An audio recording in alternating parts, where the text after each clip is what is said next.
how have your experiences with your debut releases compared to book 2?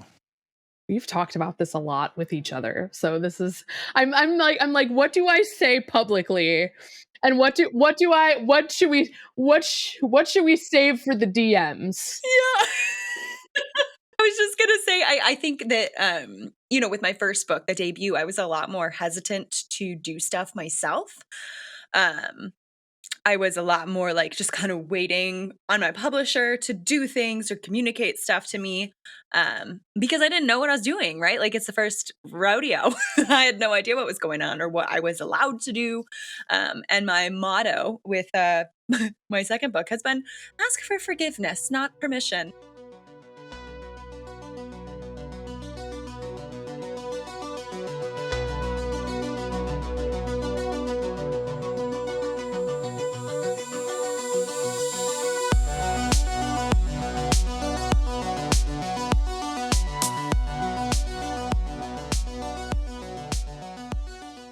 What is up, everybody? It's party time here on episode 63 of SFF Addicts. I'm your host, Adrian M. Gibson, and welcome to your weekly dive into the world of science fiction, fantasy, and writing craft. Joining me, as always, is my co-host, the Chewie to my Han Solo, the Joker to my Commander Shepard, and a guest of honor on this most special of episodes, MJ Kuhn. How's it going, MJ? Hello, hello. I'm great. How are you? Doing very well. And normally I pimp among thieves in the most bodacious way, but I'm going to wait on that. First, a quick note for listeners. The official SFF Addicts Patreon and merch store are live, so check the links in the description to support what we do here. Also, don't forget to rate and review the podcast on your favorite podcast app, and subscribe to the FanFiAddict YouTube channel, where this and every other episode of the show is available in full video. Also, a shout out to our 2 newest patrons on Patreon, Stephanie Suber and Christian Bullock. Thank you so much for supporting us and helping us do what we do here. And now, welcoming today's second guest of honor, Genevieve Gornichec, author of The Witch's Heart and The Weaver and the Witch Queen. How are you, Genevieve? I'm doing well. How are you? I'm doing very well. Thank you for being here. So, as I teased at the beginning, it is party time, specifically a book launch celebration for both Genevieve and MJ, whose books, The Weaver and the Witch Queen and Thick as Thieves, launched today. So go get yourself some copies. Go buy The Witch's Heart. Go buy Among Thieves. Just fucking support authors that do awesome stuff. And this episode is going to be a bit different than usual. It'll be more freeform, along with me asking questions to both Genevieve and MJ. But to kick this party off, since listeners and viewers are already familiar with MJ, Genevieve, can you tell us a bit about yourself? Yes. Yes. Hi, I'm Genevieve Gornichec. When I was in college, I wrote a Norse mythology fan fiction for National Novel Writing Month and then sat on it for 7 years. And now it's this. It's a book. It's a whole book. It's called The Witch's Heart. It came out in 2021. And as you said, my next one, The Weaver and the Witch Queen, comes out July 25th, along with Thick as Thieves by MJ. Woo! Yeah. This episode is going out on the 25th, so Excellent. You can get those books as soon as you listen to this episode. Hooray. Please do. Genevieve, how did you get into reading in general, but also sci-fi and or fantasy? Well, I have been an avid reader basically my whole life. The escapism was big with me growing up. So books, are a whole thing you could just dive into and be transported for a while. I got into science fiction and fantasy specifically, and don't laugh. Nobody laugh. When I already set it up, I'm going to laugh. Okay, let me paint you a picture. The year was 1999. I love it already. Everyone was super excited for Star Wars: The Phantom Menace to come out. Ooh, yes. I had picked up like one of those, how they did like the movie tie-ins. It was Queen Amidala's journal. Yeah. And I had no idea what I was picking up. I just thought it was pretty. And I like have this vivid memory of like following my mom around Walmart carrying this book and just like whining that I wanted this book. And my mom's like, you don't even know what that is. I'm like, but I want it. And so I went home. I got the book. Thanks, Mom. I went home and read it. I made my grandpa take me to see the movie. And, I'm 9 years old. So I'm like, this was the best movie ever. And my grandpa's like, there are 3 other ones. And this one was shit. And you're like, there are 3. And I was like, what? And that was it. Like, that was my gateway. I love that. That's awesome. You did paint a vivid picture. I'm Thank just imagining you in Walmart whining about your little Queen Amidala. Right. Yeah. I dressed as her for Halloween. I like was in the, 4th grade bathroom, like painting my face with Wow. Oh her my God, little, with like the makeup. little- I have yeah. pictures. I have photographic evidence of this. And yeah, like from there, I just like, I latched onto sci-fi first, like Invader Zim. Lord of the Rings came out a Oh few my years God, later. Yeah. Invader Zim. Zim was Deep cut. formative. Things that I should not have been watching at 10 and 11 years old. Dude, right? Yeah, I too was watching that way too young. Yes, it's like if my mom had walked in at any given moment during that show, especially the one where Zim steals people's organs, she'd be like, my "You are God, no longer allowed to watch this television." I met like one of my best friends. We are still friends, like 20 something years later, like through that fandom. That was my first fandom. Wow. Oh my God, I Even. love it. Yeah, like my family had just gotten a computer. And I had just discovered, I was 11. I had just discovered fan fiction. Oh, a I was whole there wide again. world. Okay, so your writing journey. Did you ever write Invader Zim fan fiction? Absolutely. Fuck. Absolutely. Okay. Yes. So so Follow-up question. Can we read it? Absolutely not. Nope. No.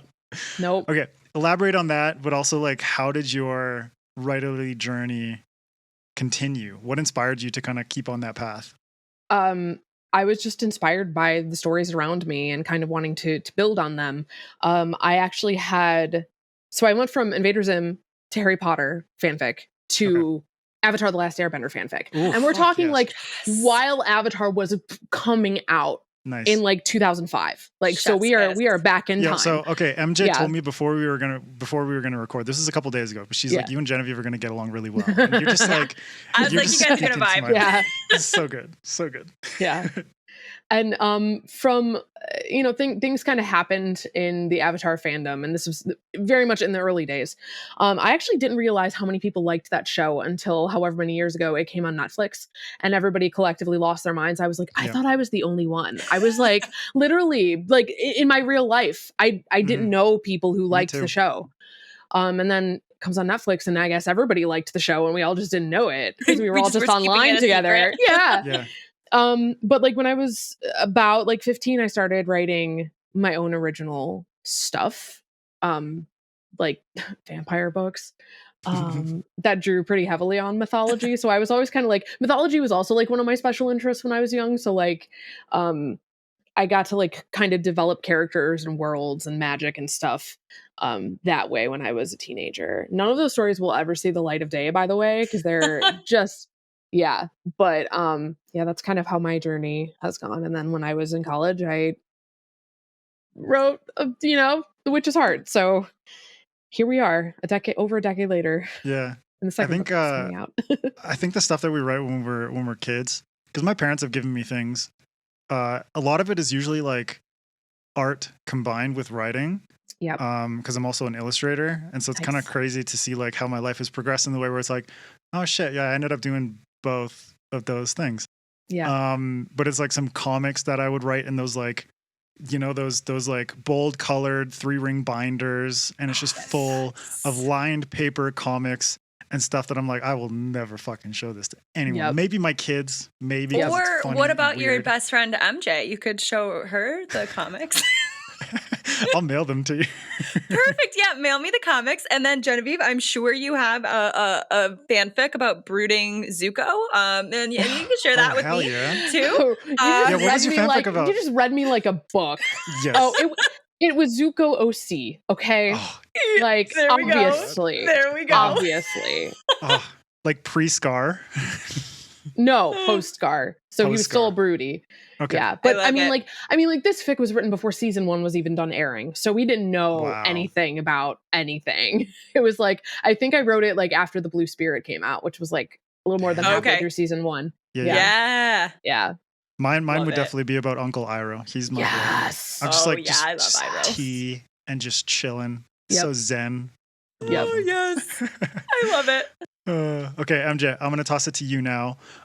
So, can you give listeners and viewers your sales pitch for Thick-Ass Thieves and The Tales of Tamor? That was a Freudian slip. I almost said Thick-Ass Thieves. Almost. So I said we gotta wait for someone to make a Almost. porn version, and then we can call it thick ass That's thieves. someone. all right? That's someone's like a fanfic erotica is thick ass. Yeah, thieves. there you Oh my go. God. So Yeah. you're welcome, fanfic community. If you want to take that on, I support it. Go for it. But yes, okay. So my sales pitch for thick as thieves is so it's so hard to pitch a sequel because I don't want to spoil book one for anyone that hasn't read it yet. But that's why I also said the Tales of Tamor. So Yes. Okay. True. So it's basically Among Thieves is 6 thieves teaming up to steal a magical artifact, but every single member of our heist team is a selfish little shit, and they're planning on betraying the rest of their crew. Slight spoilers, lots of betraying happens. So in Thick as Thieves, it's kind of the next adventure. There is another heist, 2 of them actually, and just a little more of. It's a little bit darker than the first book. We kind of expand a little bit. You get to see a lot more of the world. I know that was something that a lot of readers said from Among Thieves, that they were really wishing that they got a little more meat in the world, and we get to sink into the world a lot more in Thick as Thieves. But yeah, so, and it's a duology, and it's completed. So yes, Genevieve in the question. back Hello. there. Sorry, I'm raising my hand. And I would just like to say the young lady in the that, back. that two. I don't know. I'm trying to think of how to phrase this. Like, I feel like the whole like I wanted more of this world thing is something that a lot of debut authors have to like we struggle with because we are given word counts and we Yup. have to be under a certain word count. And so like I don't know, whenever I read a book and I think I wish there was more to this X, Y, and Z, I also now that I'm an author, I also think, how much did their editor make them cut? Right. Yes, right. well, I like Among Thieves clocked in at 98,000 words because I had to have it under 100, Which is still short. which is short. Yeah. And Yeah. Thick as Thieves though is about 120,000 words, so I got a little more Nice. room to play. Nice. So Yeah. yeah, there's a little more. I Excellent. got a little longer leash. I love this Yeah. for you. Yes, me too. I appreciate you calling it a leash. It's just Yeah. like said with like a little bit of like regret. It's like shit. But I totally agree with you, Genevieve. It's like you kind of come into it as a reader and you just you kind of consume the book without fully thinking about the author and like the author experience and everything that went into the book. But then when you get more into the writing side, or if you're a reader who is a bit more conscious about that stuff, it just comes to your head that, oh shit, there are so many barriers to entry and all this different kind of stuff. Yes. And it's like, I guarantee there are going to be people who read Thick as Thieves and still say like, I wish I could see more of the world. And it's like, it's a duology, deal with it. I mean, for the record, I would write more books in the world if I had a readership. So it's possible. I have ideas. Kickstarter, maybe. There we go. Now we're thinking. Yeah. All right, Genevieve, pitch us on The Weaver and the Witch Queen. So, The Weaver and the Witch Queen is a fantastical reimagining of the origin story of Gunhild, Mother of Kings, who was a 10th century queen of Norway. I would argue that she was the first official queen of Norway because her husband's father was Harald Finehair, who united the petty kingdoms of Norway in the late 9th century. And he had a bunch of wives, and some of them were like higher status, but like there wasn't like a queen of Norway because they were all spread out all over the country. But like Gunhild was the first queen of like the whole country, along with her husband Eric Bloodaxe, which is like one of the most metal nicknames cool ever. names. Right. Right? Yeah. I mean, it's like Very metal. Gunhild just being like, yeah, no more harems, no more concubines. Like, I'm gonna jump into this and be the queen. Right. Also, I like, love it. I'm here fine for hair it. is such like a.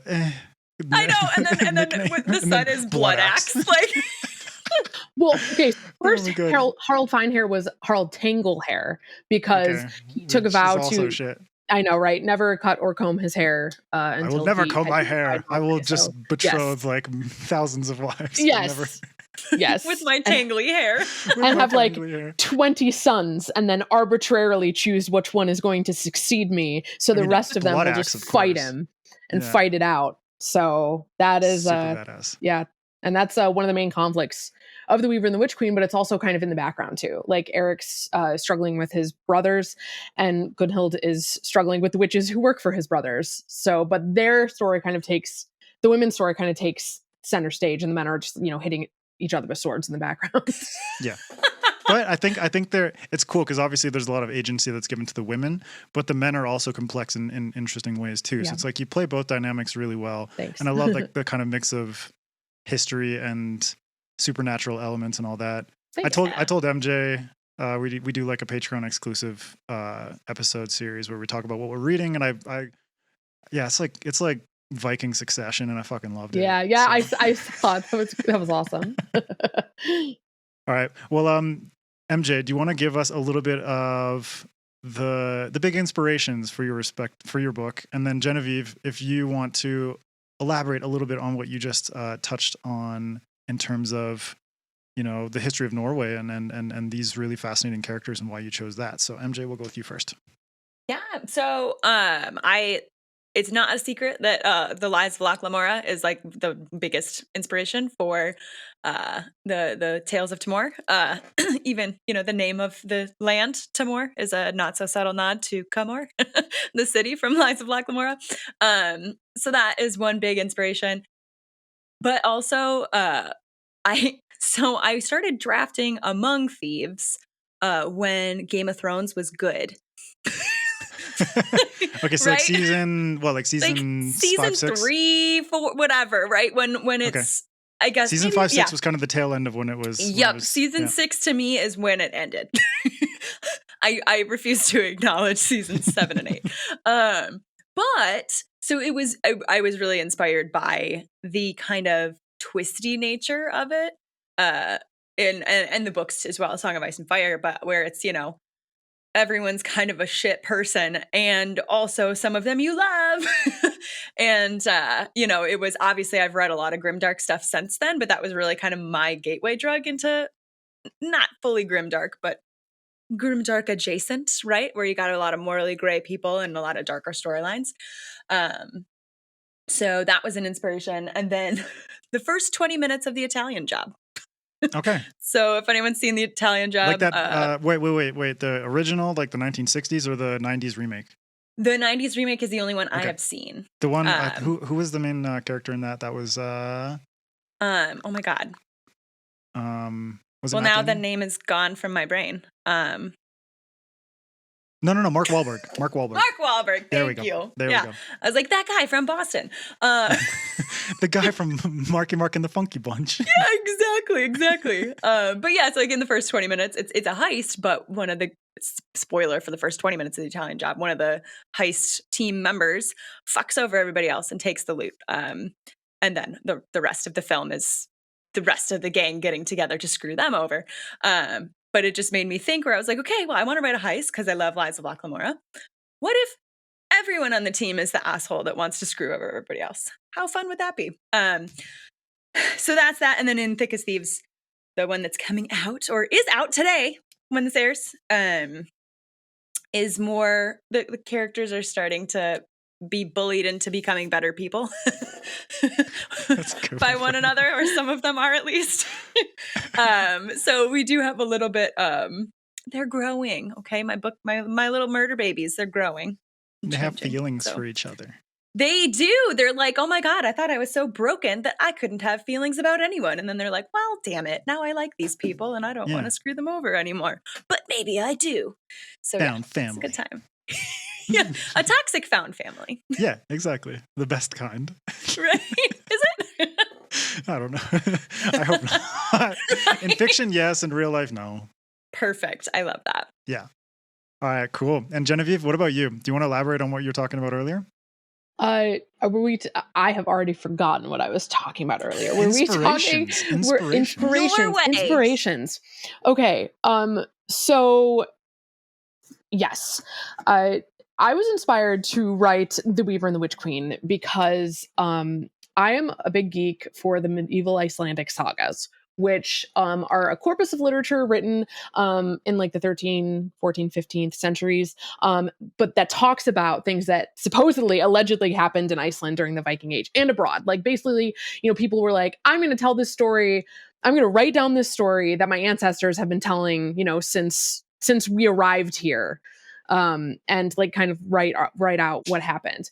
And as like a genre, they're super fascinating. You've got like like lawsuits about like sheep grazing rights and like honor killings and like So cool. battles on whale carcasses and like all kinds of crazy stuff. But then you also have So much. even crazier stuff like ghosts and zombies and possessed animals and enchanted weapons.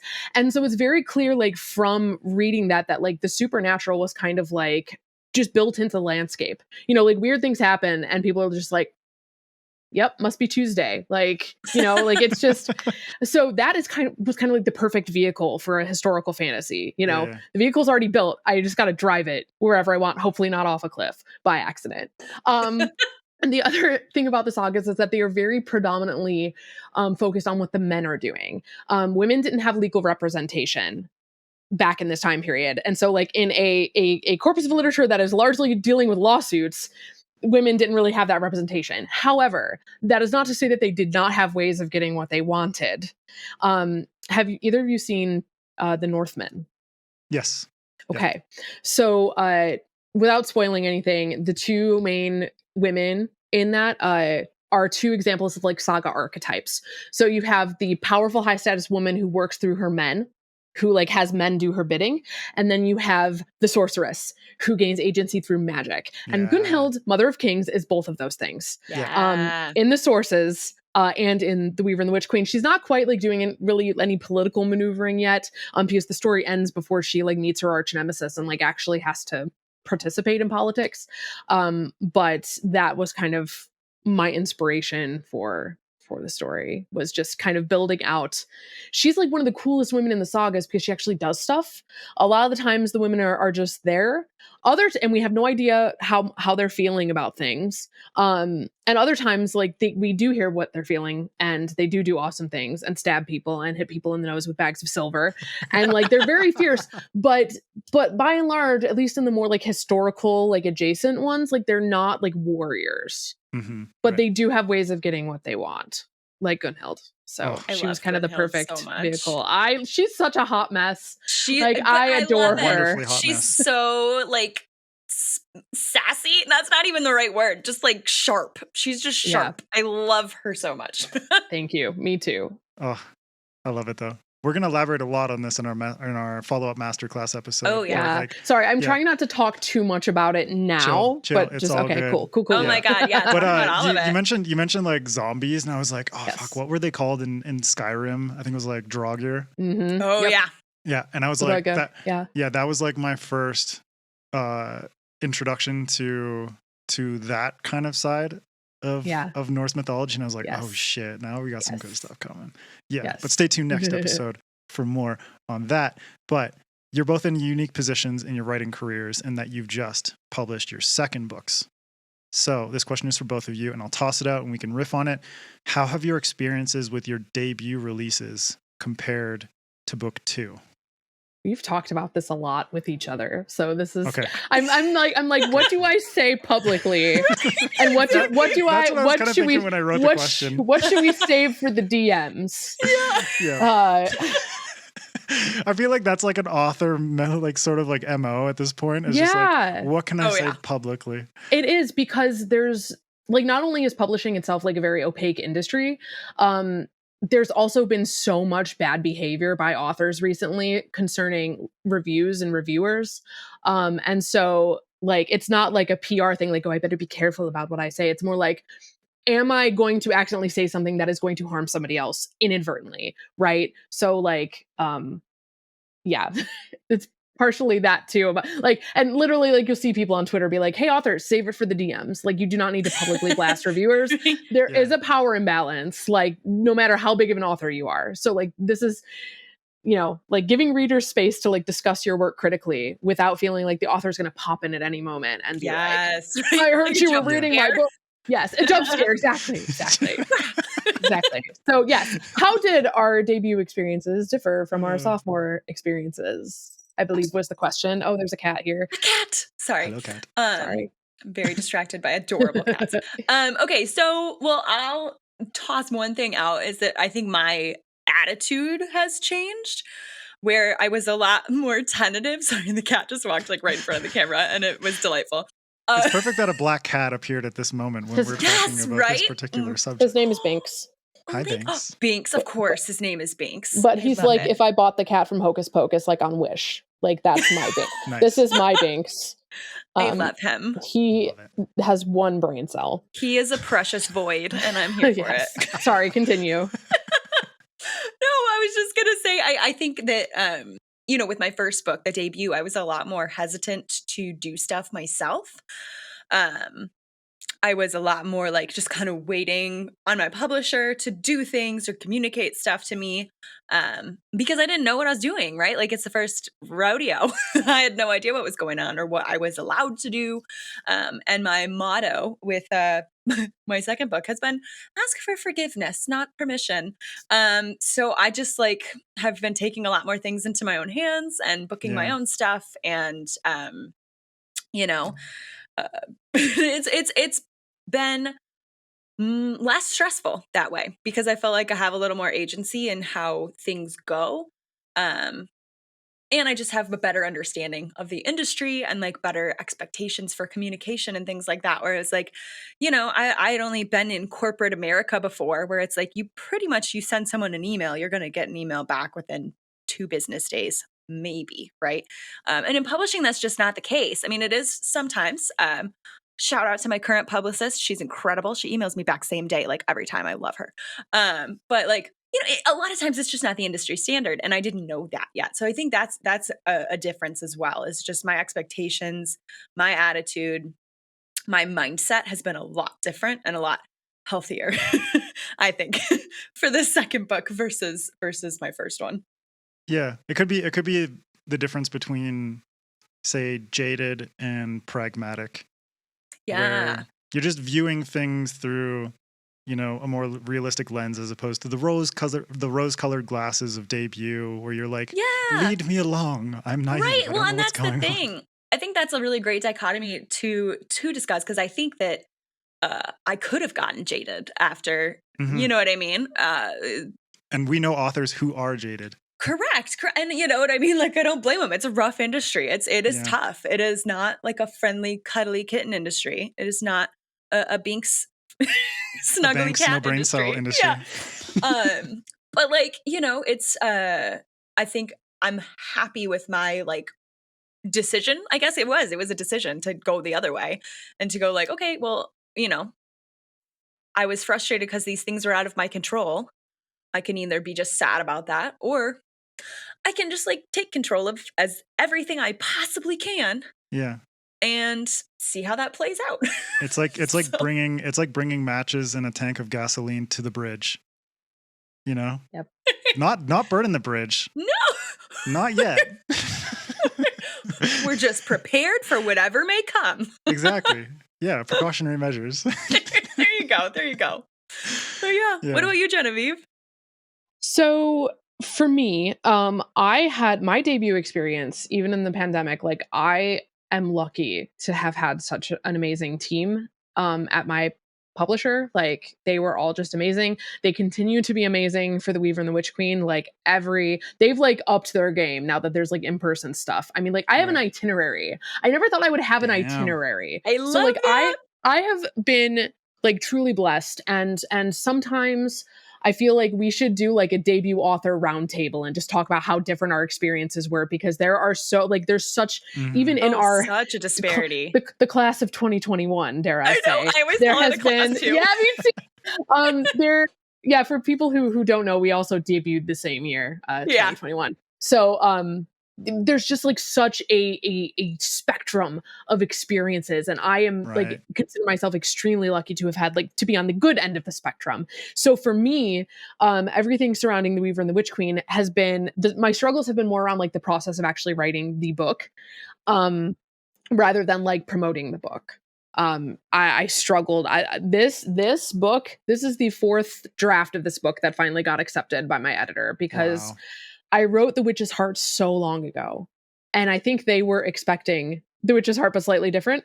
And I could not write The Witch's Heart again if I tried. I wrote it 12 years ago. You're a different person. Exactly. Yeah. Mm-hmm. So basically, like there were so many times when I was actually like drafting Weaver that I was just like, can I do this? Like, do I know how to do this? Like, like, and I also had internalized a lot of criticism of The Witch's Heart too. So I found myself, there were like voices in the back of my head being like, people are going to think this part is stupid.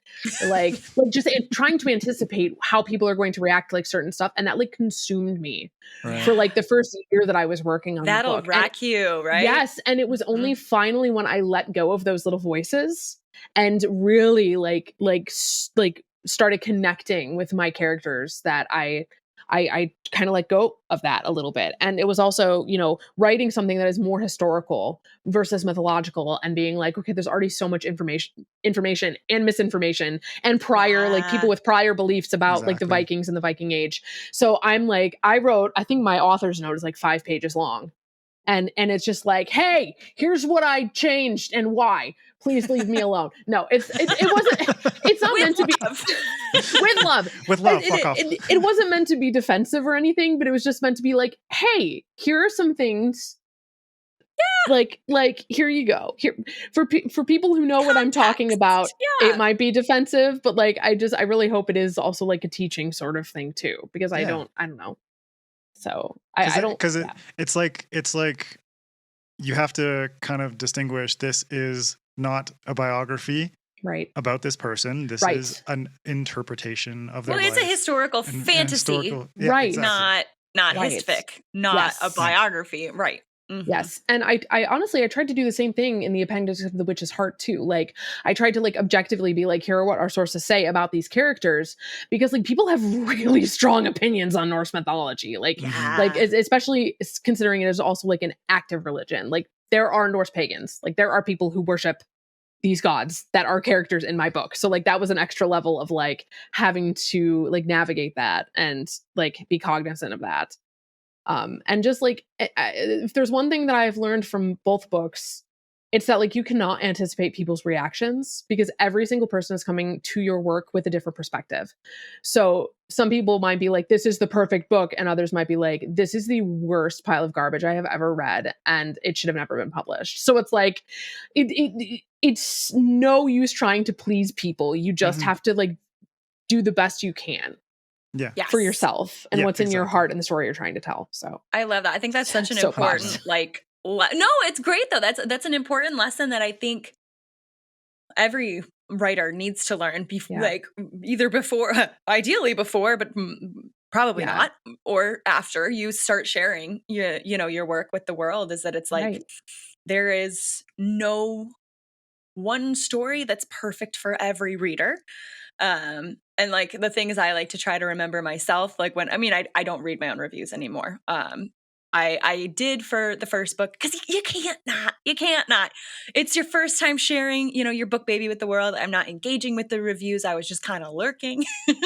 But now I don't, you know what I mean? If it's a published review in a trade publication, I'll read it, or, sometimes a blog, if they tag me, I'll read it. But I'm not going on Goodreads. I'm not going on Amazon. I'm not looking for reviews to read. That is for the best. Right. And and everybody tells you that before your first book comes out, and you don't listen. You won't. It's fine. But like when I would get down about seeing those reviews that were poor, because everyone's going to get 1 stars, I would then go to like my favorite books in the world and like the ones that blew my fucking mind. And I would read the 1-star reviews on there, not as like a hee kind of thing, but more as like a, oh, that's right. Like somebody hates this book. Somebody hates this book that like changed my life. It's okay that somebody hates my book too. So I think that's a good lesson to learn. It's hard though. It is hard because you want, especially I feel like I have been struggling with this a little bit with the sequel, because it's in the same storyline. It's in the same world as Among Thieves. So like, obviously like some people hated Among Thieves. They're not going to read Thick as Thieves. There's some people that really loved Among Thieves. And I'm so grateful for those readers. And I'm terrified that they're going to be disappointed by the sequel. You know what I mean? I thankfully didn't have to, I finished writing Thick as Thieves before Among Thieves came out. So jealous. I know. I got so lucky. I got so lucky. So like, it's been more in like the ramp up, right? And like I guess the final edits, and like now that I'm like doing promotions and stuff, that I'm a little nervous and scared that people are going to hate it. But I thankfully got to escape trying to write with those voices whispering in the back of my head about Yes. about stuff. That would have made it so much harder to draft it. I identify with this on a spiritual level. And also, I think it's also really important to point out that authors are not given PR classes. Yeah. You know, there's a lot of like, again, like the bad behavior that I mentioned, like, it's just like, did your agent not tell you to not engage with reviews? Just don't reply. Like just don't reply. Like, you hate to see somebody ruin their own career because they went after a 4-star reviewer. Like 4 stars is amazing. Are you 4 kidding stars me? is great. Yeah. So it's like, right? So it's, I wish that there was more, like, I don't know. I'm lucky to have found a little community like within the industry. But a lot of debut authors in TradPub don't have that. Like, yeah. Or maybe they've never even been on like book Twitter, like Bookstagram or Book Talk, Well, and they don't know like these things.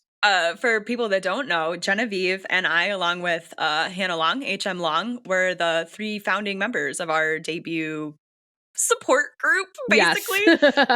And we built, like, it was for just all the adult books debuting across. I mean, we had a sci-fi fantasy subgroup, but we had the romance authors in there. We had thriller authors in there, right? Gosh, I think there was like 200 people in the group by the end of it. Wow. But yeah, it was fantastic. I am so glad that the 3 of us found each other because, like, obviously now, like, we're still really good friends. But like a lot of my really strong friendships in the book community are people that I met through that group. Yes. And without that group, I think I might have completely crumbled during my debut year. 100%. And so if you are, you know, out there exploring TradPub or whatever, I would definitely recommend or self-pub, honestly, regardless of what path you're pursuing. No, just like seek find a community. People, that are doing the same thing you're doing, though. So like if you are the only TradPub author in a group of self-pub authors, you're not going to maybe find the same support for the same issues that you're having because they'll have different struggles, right? It's just, I would recommend for sure finding people that know what you're going through and you can scream into the void at them when you get frustrated or sad or, you know, whatever. I talked to one of our patrons recently, just through DM about like how to just put yourself out there. He's like, I'm an extrovert in real life, but I don't know why I'm just not able to like engage with the community. I'm just like, just fucking put yourself out there and you will find the people that you vibe with, like, sort of a similar sense of humor or similar experiences and all this kind of stuff. In my case, it's like, I just started a podcast and it's just like, throw shit at a wall and see what sticks. Yeah. And here I am, like, and it's like, MJ and I are really good friends and I met a ton of amazing authors in Trad and Self-Pub, but you just need to engage with the community and figure out what works for you, who you click with, and really like hold on to that and like the 4-star reviews, cherish it. Like cherish the people that you come across, because when it comes down to it, like I think we talked to Chuck Wendig about this. He tries to explain certain things to his wife and it just goes over her head. Yeah. And he's you need writer people friends in who the industry, understand the fucked up nature of this thing that we're in. Right, that we're all trying to do. Like I can't tell you how many times I've said to like somebody just in my life, like, you know, I'll like complain about, I don't know, like, I'm just afraid that people will think this and this about the book. And then they'll be like, well, who cares what people think? Right. It's like, I do. It's like that's me. the basis of my career. Like, what people think of my work. It. Yes. Like, but other writers will be like, yeah, I get it. You know, like, so yeah. It's like, you don't, you know, you have to write the book that is in your heart and that you can stand spending thousands of hours with. You need to do that, because if you're just like writing to chase a trend or whatever, you're going to be miserable. Right. And you'll probably miss the boat on the trend anyways, because publishing is slow. Yeah. But yeah, it's, you need to find your friends in the writing community. And book people are so cool, man. Book people are the best people. I love book people. It's very unlikely that you'll find a toxic found family in book world. Right? Yeah, exactly. And if you do, we're kind of like, we're all find a bit a newfound family. Yeah, we're all a little bit like weird in the head. But in the coolest way. The fun people are all weird in a loving way. Yeah. All right. Well, MJ, on that note of right to your heart and all that kind of stuff, if you could each get one dream project or idea or something you've already written picked up and published right now, right this minute, July 25th, what would it be? So I have a book that I wrote during the pandemic. And I planned out a whole trilogy, and it is nerdy as fuck, you guys. I created 2 languages with grammatical rules and, structures and different parts of speech that mean different things and all this stuff. Tolkien, you. I know. Well, I really did. I listened to a bunch of podcasts about Tolkien's process, and I took big time inspiration from that. And actually, the reason why I created the languages was because I wanted Tolkien's work. I wanted my city names and my location names to be in those languages and to have a history and have but yeah, so it's a fantasy adventure trilogy. It's so fun. There's different races of beings. It's not all humans, and there's magic, and there's adventures and cavalries, and oh my god, it's so fun. So yeah, I really, really hope that I can get that picked up. If I can't, I plan to indie publish that series because it is the book of my the heart. high fantasy that you sent to me? Yeah. Okay, cool. It is the book of my soul. Basically, it follows a cowardly magician who gets roped into a plot to take over the world against his own will. And it's so fun. Yeah. I love the idea of just it's like you said cavalry, and I'm just Riders of Rohan. Yes. Putting it on. 100%. May have been listening to Howard Shore on repeat as I was drafting. Maybe. It's fine. Maybe. Just maybe thinking of just Pippin, just leading the charge. Aomer, man, come on. Or sorry, Mary. Yes. No, that was Mary. That was Mary. Love that was me Mary some Carl and Urban. Yeah, that was not Pippin. That makes me think of the meme that's fantasy is where Carl Urban looks like this, and it's him as Aomer, and sci-fi is where Carl Urban looks like this, and it's him as Bones from the 2009 Star Trek movie. Yes, I love it so much. Oh, good. And Genevieve, what about you? So I have only scratched the surface of Gunhild, Mother of Kings' life in The Weaver and the Witch Queen. Literally, it ends right before she meets her lifelong arch nemesis. And so if I were to have a dream project picked up, it would be 3 more Gunhild books. Oof. Yes. Take her to the end of her life. I want to just follow her until Ace, the end. Are you listening? Let's do this. Let's make it happen. And, I'm supposed to be coming up with another pitch because I do have a 3rd book under contract. But that's all my heart wants to write is to just stay is these characters. I just want to stay in this world. And I had to cut so much from Weaver because the original draft was very long. And as such, a lot of the fun side character stuff had to get cut, unfortunately. And so to be able to build that out while continuing Gunhild's story would just be a dream, literally a dream. But also I did also have spin-off plans for The Witch's Heart too that never came to fruition, and I was very attached to those at the time. So for all I know, once I start working on my next thing, maybe I won't want to write Gunhild's story anymore. I don't know. If the words are coming, I'm gonna let them come. So we'll see what happens. I want more Gunhild. Yeah. I do too. Thanks. And also, so a fun peek. So I got to beta read an earlier draft. Very early. The first draft. I tried. Was that the first one? It was 40,000 words longer than the book ended up being. And I still plowed through that draft. It was so good. It was so Thanks. good. And I just remember that the file name when it came over was Loom of Doom. That is true. You were like, that's not the final title. There's a lot of contention about the title. Also, I do love the Loom of Doom though. That sounds so epic. Blood Axe, man. That's like a Blood Axe kind of vibe right there. So Loom of Doom was inspired by, there's a poem in one of the sagas where the Valkyries are weaving the fates of men on a loom strung with entrails, and they're using actual weapons as the weaving tools, and the loom weights are men's severed heads, and it's just so metal.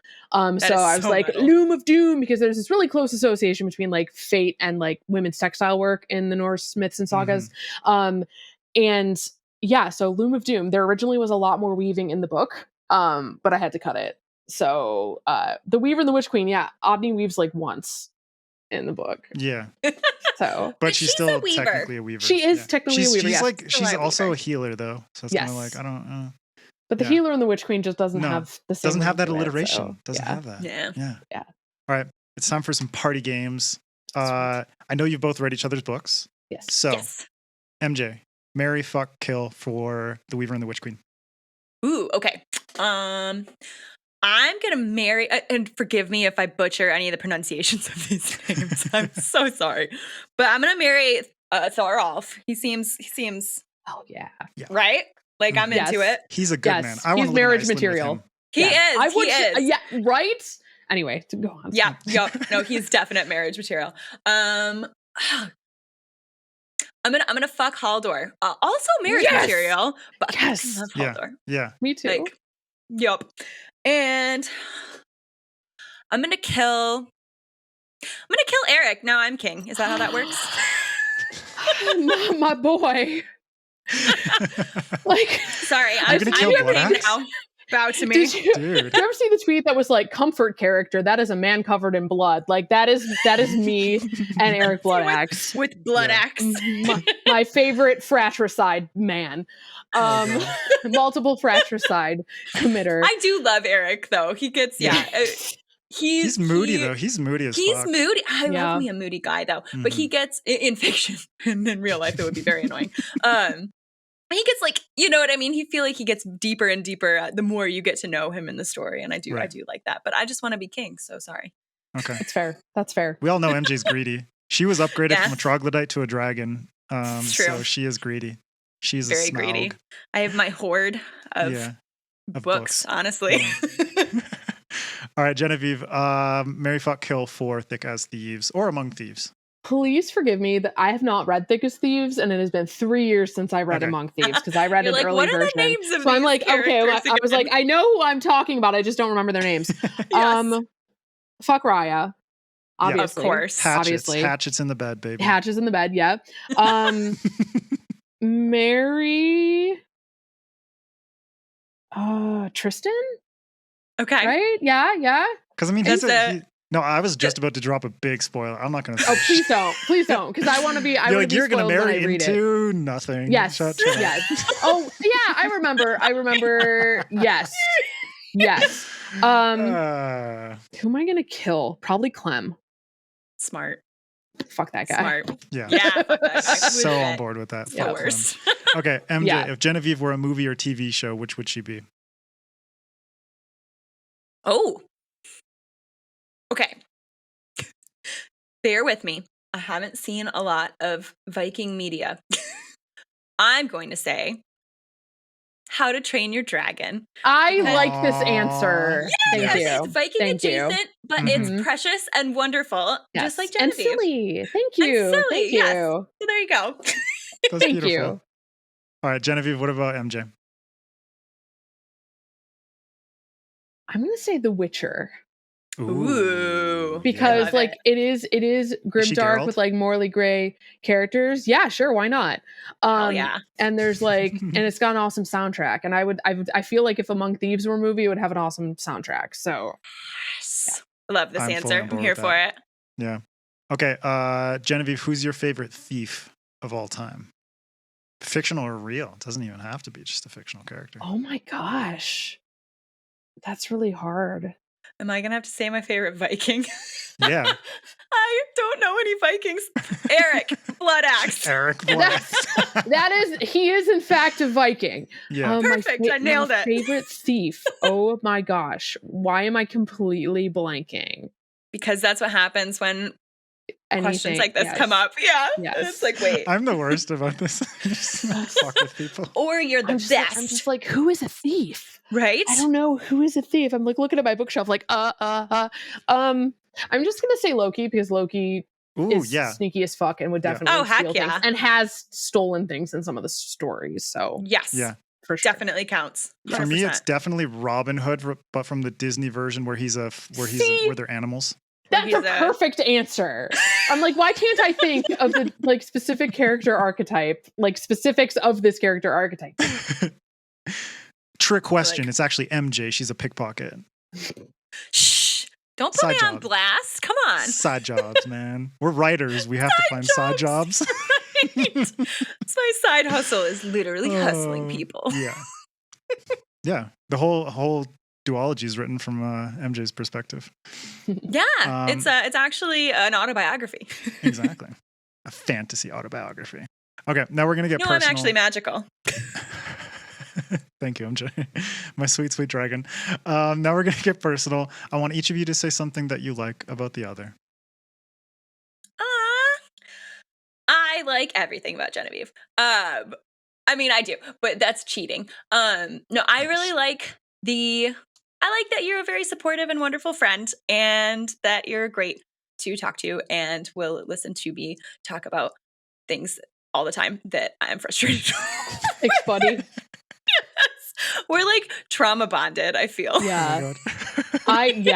Yes. I appreciate that you I can't words very good. I'm good with words on paper, but not out loud. So please forgive me, because this whole podcast, I feel like I'm just like, I can't words. No, oh my God, you've been great. Yes. Trying to think of like how I want to word this. It's like I think it's just so freaking awesome that you like didn't give up and get jaded, and that like you are like, you know, going into this with a healthy attitude and like just being awesome. So like because I am such a pessimist. I'm so negative all the time. I mean, like, most of the time. Yeah, like I try not to be as loud about it, but I feel like every time a minor inconvenience happens, I'm like, it's the end of the world. Like, I'm just going to go home and just rot on my couch. You're just living in your own personal Ragnarok all the time. I mean, day like, after day. Earlier today, I got pissy because some lady starts doing a Zoom call in the middle of her Panera, like while I'm in the zone, like trying to write. And like, she's not wearing headphones. And I felt bad for the person she was talking to, because I'm like, does this lady know that the whole Panera can hear her? Yeah. Right. Like, so, but stuff like that, I'm just like, this has ruined my whole day, because I let little things ruin my day. I will never recover. And yes. So like, if I could be more like you and just like not become jaded, yeah. But the second book I've heard is always a struggle. So I feel like we're just in the same boat and we're just like bailing as hard as we can. Right. But then it's all uphill from here, maybe. Hopefully. Maybe. Trauma buddies. Trauma buddies. All right. Well, beautiful. MJ, you are awesome. Genevieve, I've only met you just today, and you're awesome too. So I'm really, really thankful that we all get to hang out. But to close out, Genevieve, if you could give listeners and viewers A, good bit of soundbite writing advice, and B, tell us a weird or random fact that you find to be utterly fascinating. Okay, piece of writing advice is kind of like we've already covered, write for yourself, not for the market. Like MJ said earlier, the market changes and publishing is slow. And if you're like, I'm going to capitalize on this trend, by the time you get that book published, that trend is going to be out of style for like 2 years. And a random fun fact. Or weird. You fact. dropped like entrail loom. That's what I was going to say, like a random Norse fact. I like go back to the entrail loom, because that's metal. It's like the most metal of facts I think we've had on the show, to be honest. Yeah. I feel like there definitely is like a Scandinavian black metal band that has utilized that to some degree. Oh, 100%. I hope so. Oh, totally. I'm sure there is. Yeah. Maybe they're called Loom of Doom. That would be so metal. If anyone out there is starting a band, Loom of Doom. Boom. Blood Axe. Oh my God. You got that shit. It's all here. Yes. It's all here. All right. Well, Genevieve and MJ, congratulations again on the releases of your books. Thank you. Pick up Thick as Thieves. Go pick up The Weaver and the Witch Queen. Read Among Thieves. Read The Witch's Heart. It's all fantastic. Yeah. It sure is a book. Yeah. It sure is a book. There are words in it. It's got a cover in the words and stuff. Got a cover in the words and stuff. All right. Well, this was a ton of fun, and I'm really, really happy for both of you. And for anyone who contributes to our Patreon at $10 or more a month, there will be a reading by Genevieve from The Weaver and the Witch Queen. So go check that out. Genevieve, can you let everyone know where they can find you on social media? I am by far the most active on Instagram at Jen Gornichec. That's Jen with a G. I also have a Facebook page where I'm occasionally compelled to post, as well as a Twitter that I never use anymore because it's bad for my mental health. I also did just make a Threads, actually, Yeah. but I haven't posted anything there yet as of the time we're recording. So we'll see. But Instagram's my happy place. Aw, yeah, Instagram's good. I came into it through tattooing, so I'm just like, Nice. I just see like half naked people all day on that fucking app. That's tattooing in a nutshell, MJ. There you go. I mean, you have to get to the skin. It makes sense. Yeah. You can also follow SFF Addicts on Instagram and Twitter, and now Threads at sffaddictspod, or you can follow me at Adrian M. Gibson. MJ, what about you? I am everywhere. Like literally everywhere. In your Instagram, mind. TikTok, Twitter, Threads, Facebook, Blue Sky, all of them at MJ Kuhn Books. There you go. All right. Perfect. So that's it for this episode. Stay tuned next week for part 2 with Genevieve to hear our mini masterclass on Norse mythology and culture. Now, keep reading, keep imagining, and we'll see you next time on SFF Addicts.